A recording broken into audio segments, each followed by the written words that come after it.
আসসালামু আলাইকুম রহমতুল্লাহ বারাকাতু। আজকে শয়তানকে পাথর মারার মধ্য দিয়ে শেষ হচ্ছে পবিত্র হজ।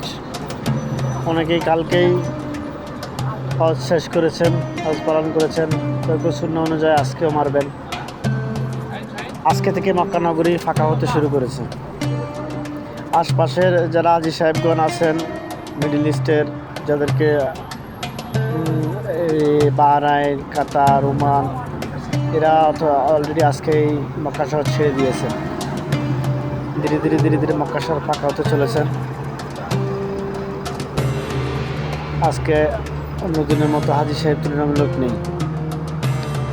শয়তানকে পাথর মারার মধ্য দিয়ে শেষ হয়েছে পবিত্র হজ। আল্লাহ হাজী সাহেবদের পবিত্র করুক এবং মনের ন্যাক মাকসুদগুলো কবুল করুক এবং হাজী সাহেবদের উসুলে আমাদেরকে ক্ষমা করে দিক।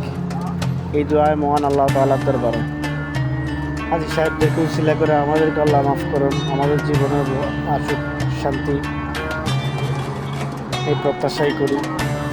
তবে ভালো লাগতেছে না, ধীরে ধীরে মক্কা শহর খালি হতে শুরু করেছে। এই যে রাস্তাটি গতকালও ছিল বন্ধ, শুরু হওয়া থেকে এই পর্যন্ত রাস্তাটি বন্ধ ছিল, কোনো যানবাহন চলাচল করেনি হাজী সাহেবদের সুবিধার্থে।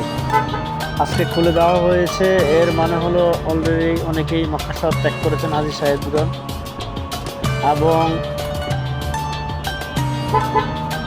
আজকে থেকেই ধীরে ধীরে হয়তো বা এক সপ্তাহের মধ্যেই খালি হয়ে যাবে মক্কা শহর।